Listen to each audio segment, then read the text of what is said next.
and welcome back to another video. It's me, LPS Sunshine Bright, and I am going to show you guys how to make these tiny phones. So the things you will need are some glue.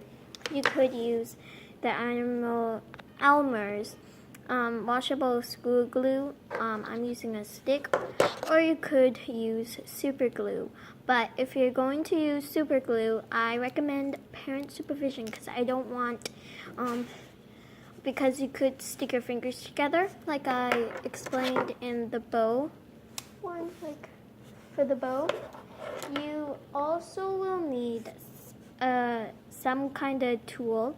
You could use a paintbrush to do the tiny details, but I'm going to use this dotting tool. Just a moment. So this dotting tool, you're also going to be needing a lot of these thin kind of cardboard pieces. Now they're really good for making stuff like this. Now I am using these because you can make them however thick you want them to be, and you can also find these in cat food, where it's like stacking, like keeping. So let's pretend this is a cat food, and then there's one on top of it. So that's why I got these, because I feed my cats, because you have to feed your cats. And then you're also going to be needing some nail polish. Also some scissors, pencil to sketch out your design. And I think that's it. And if you want to, instead, you could also use jewels for the buttons and the camera place. But if you're going to use jewels like these, like the tiny ones, then I really recommend having a top coat. I'm going to just use my nail polish top coat because it's shiny. And using nail polish actually is good for this one because it actually feels like a phone, and you can do different stuff with it. So I'm going to show you how to make the stencil first. Oh, you're also going to need tape for the stencil. So sketch out how big you want your phone. You could also copy these steps for an iPad, just make it bigger. Okay, so I am going to try to draw out my phone shape. Now when you cut it, you can cut it a bit differently, like there we go. So I got my phone shape. That's what my phone's going to be like. I could make it a bit bigger if I wanted to, or smaller. You could also use this as different stuff. So then you cut it out. Actually, since it's the stencil, I'm going to cut it in a square, and I'll show you how I do the next step. There we go. So now leave a lot of space down here at the bottom. Make a slit going up to the phone, and then cut out the phone.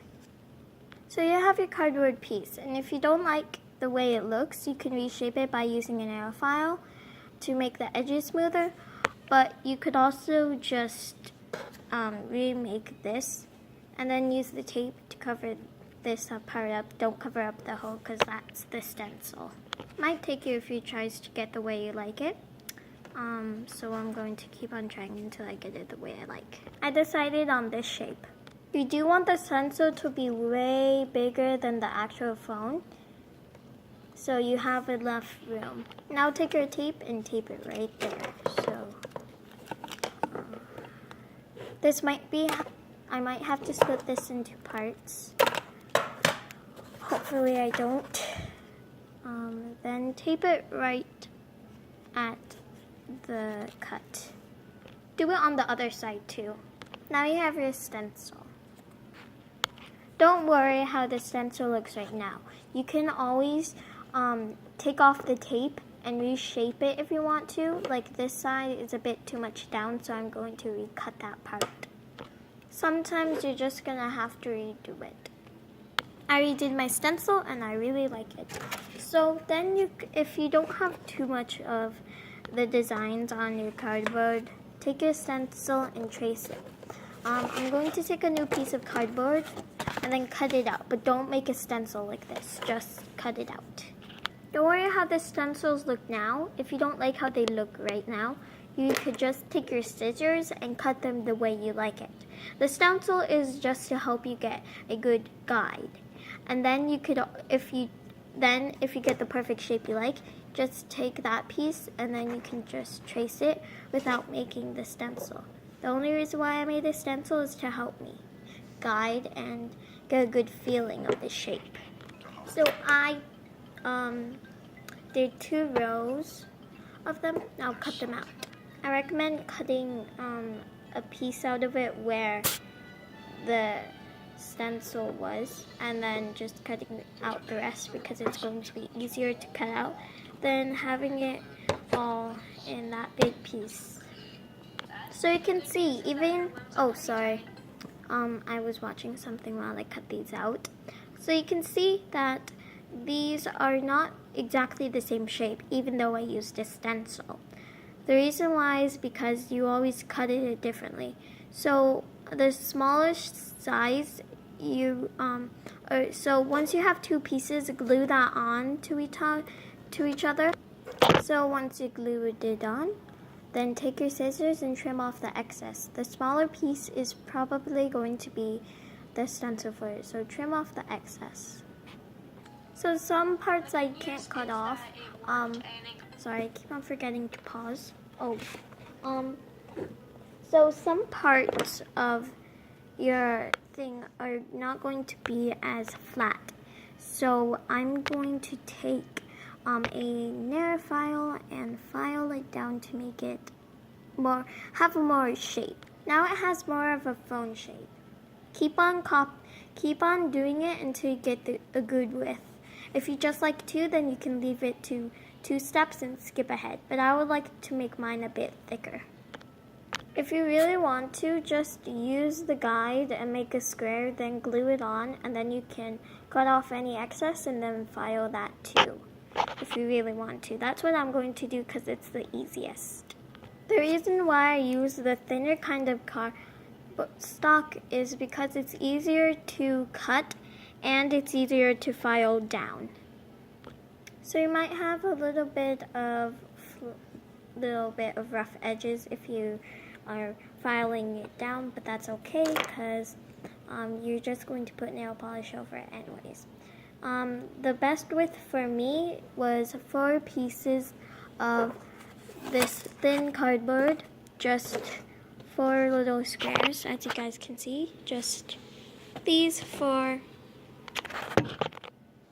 and then going to paint whichever side you want, black or white.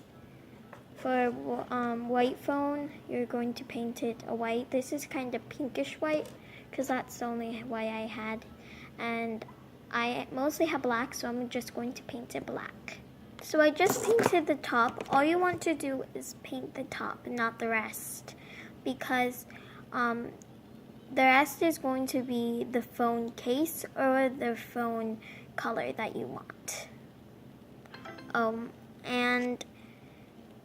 I think this is a bit too thick, so next time I'll just use 2 or 3. I think that's actually a pretty good width.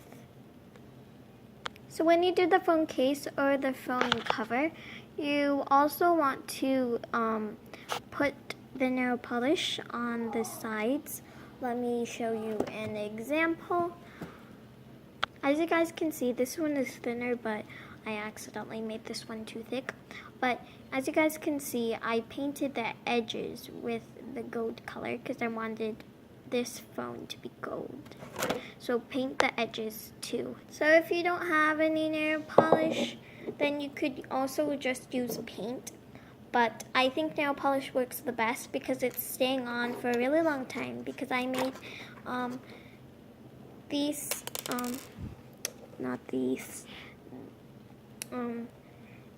phones like a year ago, and the paint's still on without the top coat. Sorry, I didn't have my lights on before, that's why the shadows were so harsh. So this is what it should look like once it's done. Now I'm just gonna have to wait for the nail polish to dry. Since it's going to be hard for me to show you how to do the tiny details on camera, I'm just going to tell you what to do next. Take your tiny paintbrush or dotting tool, make a dot where you want the phone to turn on. Then make a tiny square for a app. You could make a lot of tiny ones, but I think one is okay. Then, sorry, I lost my voice for a moment. Then you can make the camera. I would put a tiny dot, black dot over that white place, and then make an apple symbol or whichever symbol you like. Then that's how you make an LPS phone. Thank you guys for watching, and I'll see you all later. Bye!